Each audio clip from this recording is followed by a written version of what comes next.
meteorologist Chase Jones. Well, after a pretty amazing week of some great weather, I'm getting ready to turn things over to Steven. Now he's going to have one more day of some record-setting heat before we see some of this cooler weather make its way in and some steady rain. Now I know no one's really going to complain about the rain, but I hopefully see those cooler temperatures make their way out. Now we're going to track this cool down and then the warm up by Valentine's Day. Take a good look at the one we saw today all the way down from those upper 40s. Made a good 43-degree run up into those 90s, and we're cooling off pretty slowly with some of those strong southerly winds.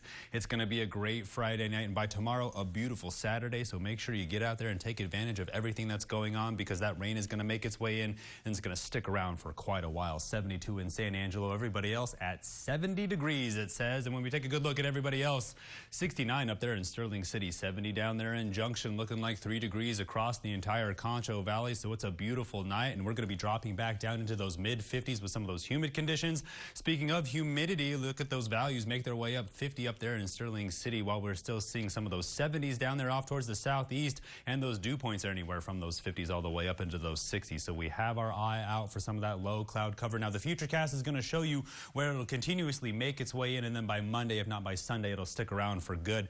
Moisture tracker showing you the instability. Now we're waiting for the cold front to make its way through and push it off towards the northeast, but when? That's what we have the question going for. Now when we look at the upper level pattern, we're really just sort of seeing the upper level pattern change. Now you heard about the severe weather around Tennessee, of course, all that snow making its way in up towards the north, and it's just pulling all the moisture up from the Concho Valley up towards the northeast. So we're just going to continuously see waves of cloud cover and then some stronger winds pull it off towards the northeast. Now that could be the early indication of severe weather season, but we'll see just how severe it gets. Now it's pretty early to start seeing tornadoes, and we'll see if they work their way down here. Right now we're keeping our eye on this swirling concentration of high pressure, this dry air right around the southern part of Texas.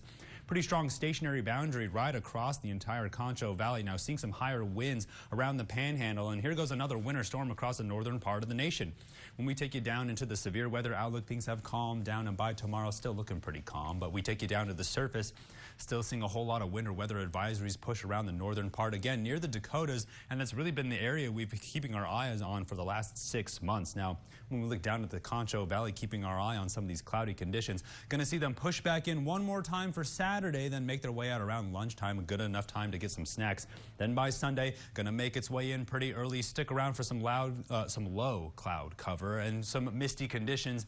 And then by Monday, it's still around, and we'll continue to see some of this cloud cover for about a couple more days before it clears out by Tuesday. So tonight, somewhere around those 60s, if not those 50s. Then tomorrow, a good run at those records at those 90s, but then we're going to still see some of those breezy conditions as we make our way towards Saturday night into Sunday. We have our eyes painted for some of those cooler conditions. Stephen always has a better idea of when and what time they're going to arrive.